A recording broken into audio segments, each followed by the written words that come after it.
Fala, gente boa! Pronto, olha aí. Certinho, Certinho, hein? Sala de prosa. Que momento bom que você é convidado a sentar aqui conosco. É desse jeito. E pensar coisas boas, pensar coisas sérias, mas dando boas risadas e com bom humor. E dando uma boa direção, né? E numa boa direção bíblica. A conversa nossa hoje é o crente e a política, porque 2024, ano de eleições municipais. Não vai embora não, beleza?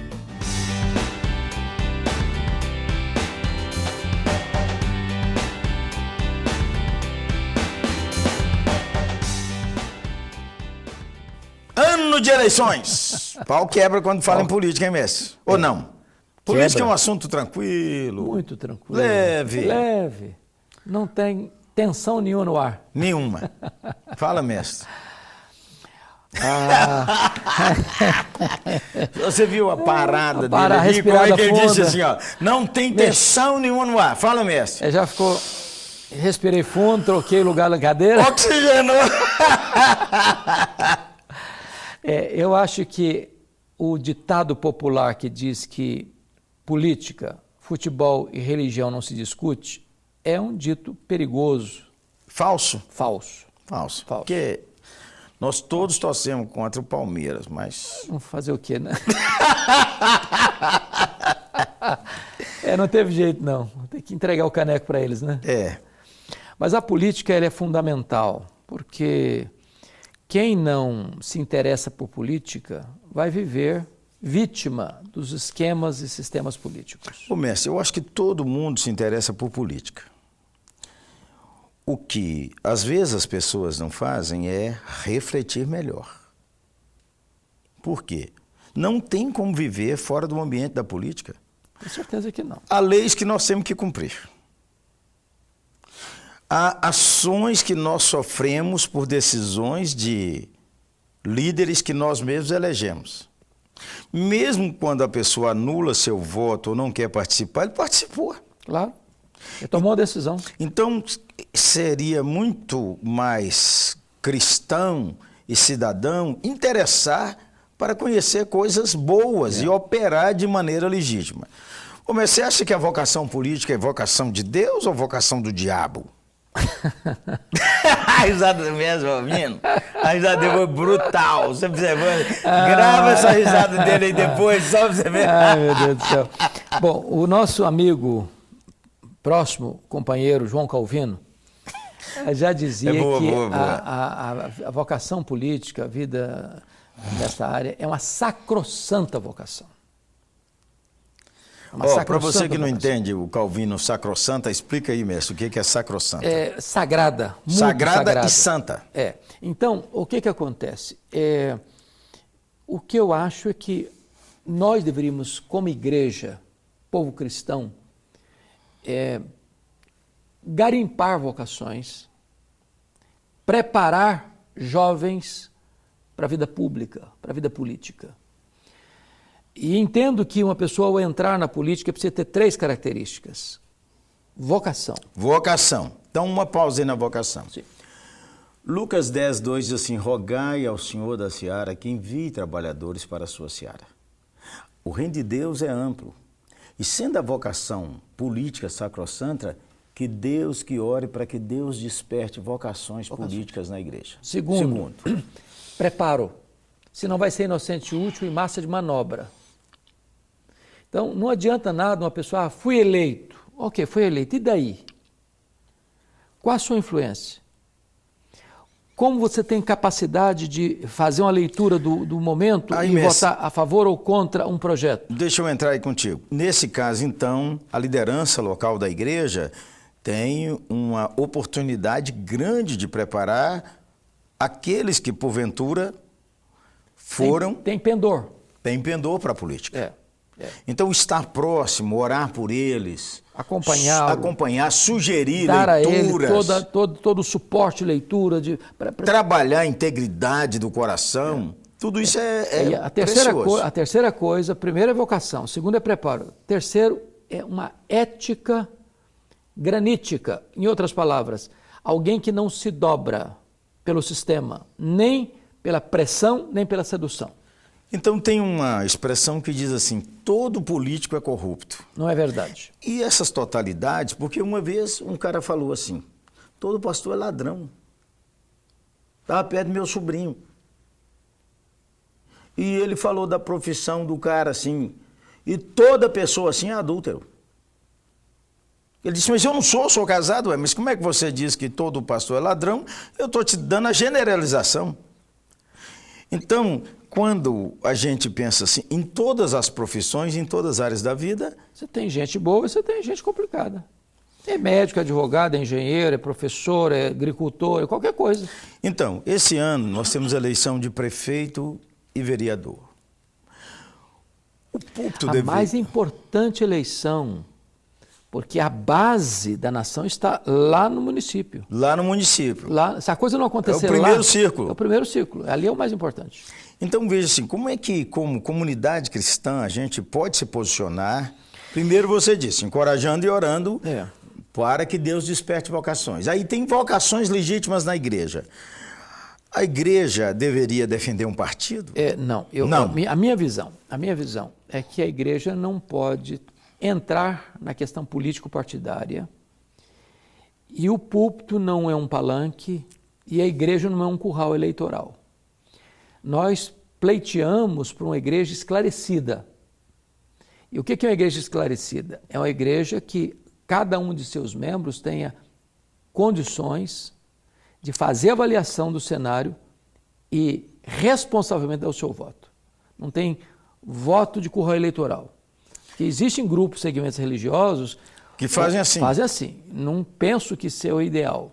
Até porque, às vezes, elege-se um indivíduo e ele não vai lá para defender princípios e valores da sociedade, vai lá para defender princípios e valores, coisas daquele segmento. Deixa-me também... Eu acho que aí entra o que acontece? Entra dentro de um fisiologismo que mistura com os outros, fica igual os demais. Não faz diferença. Então, o outro aspecto é, não acha que está elegendo, ao eleger um membro da igreja para um cargo político, está elegendo um presbítero, um diácono. Porque o ambiente social é um ambiente também contaminado pelo pecado. Agora, você disse uma coisa, me permita voltar. Claro. Qual a posição da igreja? A igreja trabalha princípios. E valores. E valores. Então, eu penso que para uma pessoa inteligente, quando você fala de princípios e valores, eu estou fazendo uma análise crítica de partido, de cartilha do partido. Da ética. Da ética do partido, da ideologia do partido. A convicção do partido sobre família. Sobre valores, família. Sobre liberdade. Liberdade, respeito à vida, respeito à questão da economia, né? Porque o que acontece hoje? Se você perceber, alguns partidos chamados populistas, eles querem fazer o Estado gordo, obeso, paizão, quer dar uma ajuda... Peraí, gente, o paizão entre aspas paizão aí. Entre aspas, porque falou o cara paizão, obeso, paizão assim, né? Então, aí... Quer dar uma espécie de ajuda para todo mundo, para que a pessoa dependa do Estado e ele perpetue no poder, mantendo as pessoas na miséria. O Brasil hoje, se você que viaja o Brasil todo, sabe disso. Você chega nas regiões rurais hoje, ninguém quer trabalhar mais. Ninguém é pesado. Muita gente não quer trabalhar mais. Por quê? Porque recebe uma ajudinha lá e aí vai botar a muleira dele no sol quente. Dá para comprar a pinga dele e o arroz com feijão. Ele não tem sonho, ele se acomodou, ele foi nivelado na miséria e vai perpetuar a miséria. Gente boa, esse ano de eleição, você deve se informar. E aqueles candidatos que você reconhecer valor neles, você deveria encorajá-los, deveria falar sobre eles, sem querer forçar ninguém, é claro que não. Claro. Mas você pode dizer, eu recomendo esse fulano, porque depois você vai acompanhar ele também. Hein? Exatamente. Eu acho que um aspecto muito importante você precisa conhecer o histórico de vida desse candidato, seja do vereador ou do prefeito, nós estamos falando de eleições municipais, conhecer a biografia dele, conhecer os posicionamentos que ele já tomou até hoje. Certo. conhecer a coerência da vida dele, se o que ele fala é o que ele faz, ou se ele é um político que tem um discurso bonito na época da campanha, mas não tem nenhum compromisso com aquele discurso que ele vai fazer. Quando ele se elege, faz tudo o contrário. Então, é preciso pensar. Compreenda mais um pouco sobre a política, porque nem sempre você vai ter um vereador que é um cristão. Nem sempre o candidato a prefeito é um cristão. Mas você precisa compreender qual é a articulação dele partidária para você perceber em quem votar, para que você não entregue sua cidade nas mãos daqueles que vão contra seus próprios valores. 3 dicas para votar, mestre. Primeiramente, é exercer o seu direito, sua responsabilidade, seu privilégio de cidadania. É votar. Informe-se. Segundo, você precisa entender que num regime de democracia, o poder da transformação está no seu voto. Exatamente, gente boa. Seu voto tem muito valor. E não importa se você é rico ou pobre, o voto tem o mesmo peso. Terceiro, você precisa votar de acordo com a sua consciência iluminada pelas verdades eternas. É uma grande incongruência para mim, eu dar meu voto em alguém que defende bandeiras, plataformas contrárias aos valores e princípios que nós subscrevemos. É uma loucura isso, é uma esquizofrenia espiritual. Eu voto contra mim. Voto contra mim mesmo. Ô, gente boa, sabemos que o assunto da política é um assunto importante, necessário, urgente e que a gente tem que saber mais. Informe-se. Mas, acima de tudo, devemos tratar com muita oração, pedindo ao Senhor para que o Senhor tenha misericórdia desse ambiente, muitas vezes contaminado pelo pecado, pela corrupção e pela ganância. Então, mestre, ainda uma palavra sobre o assunto? A palavra é procure gente íntegra. Os bastidores da política brasileira são sombrios. Se destampa de vez em quando. E a gente sabe cada coisa. A gente sabe que a coisa é feia. De repente se tampa tudo de novo, não aconteceu nada, não tem nada, está tudo bem. Quando, na verdade, qualquer pessoa que tem o tico e o teco funcionando, sabe que a coisa não está bem. Mas você começou dizendo que... É preciso buscar gente íntegra. Quem não se interessa por política... se torna vítima. Não seja, interesse, pergunte, converse. Peça aí na sua igreja um ambiente para conversar sobre o assunto, para que você possa ampliar sua compreensão. Mas nunca deixe de orar, para que o Senhor manifeste graça sobre a sua cidade e sobre essas eleições. Uma coisa boa, talvez a gente pudesse falar aqui no final desse programa, Jeremias, nós devemos também evitar entrar em disputas, brigas, querelas, malquerenças, dentro da igreja, exatamente, com os de fora. Então, acho que nós temos que ser maduros nesse sentido. Temos que exercer nossa cidadania com responsabilidade e com maturidade. E lembrar que as eleições passam, mas o relacionamento deve ser preservado. Amém. Amém? Vamos orar nós dois? Vamos. Bora. Deus amado, nós estamos diante de uma eleição neste ano tão importante para o futuro do Brasil. E precisamos de sabedoria, precisamos de despertamento de líderes, líderes que amem a pátria, líderes que sirvam a pátria e não se sirvam dela.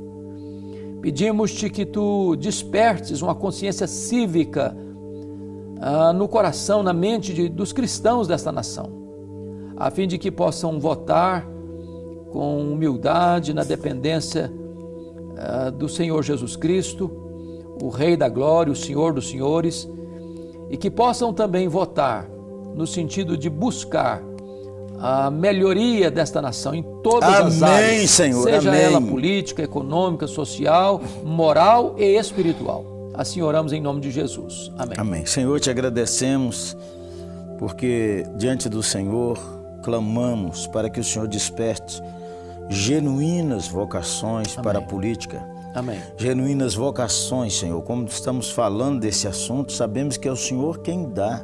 É verdade. E aí nós oramos para que dentro do próprio ambiente da igreja a gente tenha gente genuinamente chamada o Senhor para liderar Sim, a Deus. cidade. Sim, Senhor. E oramos para que nós, como irmãos, os fortaleçamos com nosso conselho, com nossa oração e também com as nossas cobranças. Sim, Senhor. Senhor, eu clamo ao Senhor, abençoa nossas cidades. Amém.